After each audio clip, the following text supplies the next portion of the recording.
salve meus queridos, tudo na paz, tranquilidade. Pessoal, hoje falaremos sobre movimentos sociais, beleza? E aí, vamos analisar alguns detalhes fundamentais e relacioná-los com a ideia de democracia. Essa relação ela é necessária, obrigatória, beleza, galera? Uma vez que os movimentos sociais são movimentos de mobilização da sociedade, o que só é possível em uma sociedade democrática, beleza? Em uma sociedade autoritária ou em um sistema monárquico, não há possibilidade de mobilização da sociedade para reivindicar melhores condições e manter a mesma estrutura. Quando houveram, historicamente falando, monarquias e a população se organizou para reestruturar aquele sistema, o sistema alterou por completo aquela sociedade. Ou pôs fim ao regime monárquico, ou pôs fim ao regime absolutista. Beleza? Inclusive, pessoal, é neste contexto que nascem as democracias modernas. Beleza? A democracia moderna, galera, ela é resultante do pensamento iluminista. Ela é fruto do iluminismo. Foi uma ideia central, o pensamento iluminista, na formação, no desenvolvimento de movimentos históricos que levam a um regime democrático. As revoluções inglesas, beleza, do século XVII, a Revolução Francesa, um pouco antes, historicamente, a independência dos Estados Unidos, todos eles movimentos influenciados pelo iluminismo. Esses movimentos deram certo, né? Houveram movimentos que não deram tão certo, mas que foram influenciados pelo iluminismo também e que iam no caminho de uma democracia também, como um exemplo brasileiro da Inconfidência Mineira, Conjuração Baiana, tá certo? E vários outros movimentos aí, meus queridos, espalhados pelo mundo. A emancipação das nações latino-americanas, beleza? Também com influência iluminista. Perceba, pessoal, todos esses movimentos que eu citei, eles têm uma característica em comum. Eles foram movimentos burgueses, predominantemente burgueses. A única exceção dos que eu citei aí, a gente pode colocar a Conjuração Baiana, beleza? Todos os outros movimentos burgueses. Sendo assim, galera, a democracia moderna, ela nasce com um movimento essencialmente burguês, pessoal. E aí, nós vamos chegar a um primeiro embate importante entre a ideia de democracia na modernidade, como ela de fato se apresenta historicamente, e uma ideia de democracia real. Como deveria ser a democracia? Pessoal, o principal exemplo de todos que eu citei, a Revolução Francesa, leva ao poder a alta burguesia francesa. Tira do poder o absolutismo, mas coloca no poder um pequeno grupo de pessoas também, a alta burguesia, tá certo? Que depois serão aqueles que vão ser representados, os ideais do Napoleão Bonaparte, na era napoleônica. Depois, na reestruturação, na restauração da monarquia na França, esses ideais se mantêm, porque depois da Revolução Francesa, o absolutismo nunca mais existirá na França, mas vai haver, depois da era napoleônica, a restauração da monarquia, com Luís XVIII, beleza? Só que aí vai ser uma monarquia constitucional, parlamentar. Quem vai estar influenciando fortemente? A alta burguesia, beleza? Todos os elementos históricos, eventos históricos que fazem a gente pensar neste ponto aqui, pessoal. A democracia moderna, ela é um tipo de concepção política burguesa, beleza? Um tipo de visão de sociedade que representa os ideais da burguesia. E a gente tem como necessariamente opor a ideia de uma democracia real, que representaria a todos. Beleza? Isso é algo por se fazer, é algo por se construir, por se buscar. Uma participação efetiva da sociedade como um todo nos círculos de poder, na democracia. Beleza? Galera, essa necessidade de integração de um número maior leva ao que nós chamamos de mudanças sociais. A sociedade, pessoal, ela é dinâmica, ela está aberta a mudanças. O mundo democrático, ele é aberto a mudanças, porém, ele é resistente a essas mudanças. A possibilidade de mudanças existe, mas é algo desafiador. Os movimentos sociais, as mudanças sociais vêm nessa direção, beleza? Então a possibilidade de mudança na sociedade mostra, galera, o dinamismo na sociedade, a possibilidade de mudança, transformação, havendo, na verdade, galera, dois tipos de mudanças, as evolutivas e as revolucionárias. As evolutivas, mudanças graduais. A revolucionária é uma mudança drástica na sociedade. E essas possibilidades de mudanças é que vão levar aos movimentos sociais. Beleza? Havendo, pessoal, três grandes tipos de movimentos sociais. Beleza? Os movimentos sociais reformistas, que propõem uma mudança paulatina, pouco a pouco, gradual na sociedade, beleza? Vamos reformar o sistema de saúde, pouco a pouco buscar melhorá-lo. Esta possibilidade de mudança em um sistema de saúde é uma reforma. Como pode haver uma reforma na educação de um país? Uma reforma na estrutura política, reformas, mudanças graduais, tá certo?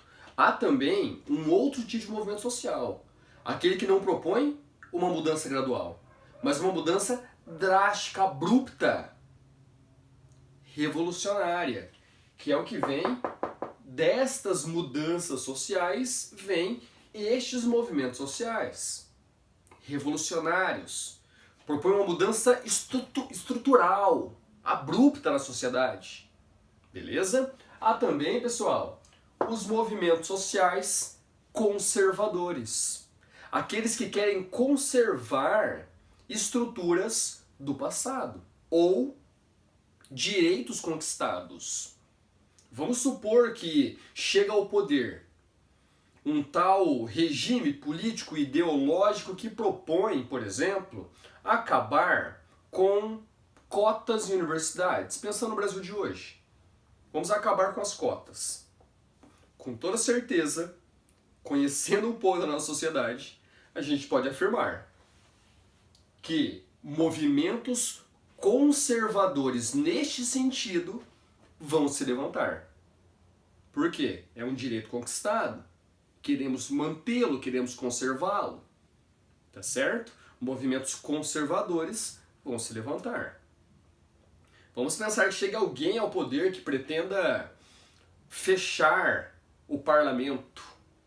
Haverão mobilizações para que o parlamento continue atuando, para que nós tenhamos atuantes no país, três poderes: executivo, legislativo, judiciário, ambos com igual importância, um fiscalizando a ação do outro. Tá certo, galera? Então, caso haja a possibilidade de perder direitos fundamentais, movimentos conservadores vão se levantar. Tá certo? E é fundamental o socorro. É parte da democracia. Tanto as mudanças sociais quanto os movimentos sociais vêm na busca por uma democracia real. Beleza? Então a gente percebe aí, o movimento conservador é para conservar uma mudança anterior, um direito conquistado anteriormente. Beleza? Agora, pensando aí sobre a visão de um intelectual, Alain Touraine. Alain Touraine, um intelectual fundamental francês que pensa as sociedades latino-americanas. Ele estudou diversas correntes de pensamento, diversas manifestações políticas, mas ele se debruça especialmente sobre as sociedades latino-americanas no século XX. E ele vai perceber, pessoal, que os países latino-americanos do século XX, a gente pode ver fortemente aí Brasil, Argentina, Chile, dentre vários outros, o México, dentre vários outros, eles passaram por um tipo de formação, um tipo de organização em finais do século XIX e início do século XX, que vão chegar a um tipo de política já no século XX, que é uma política elitista. É uma política de poucos para poucos, tá certo? É uma política pensada para alguns poucos, gestada para uma elite. A proclamação da República no Brasil, ela foi basicamente um golpe de Estado, por pessoas que não se viam mais representadas por uma monarquia e queriam um país progressista. Ordem e progresso.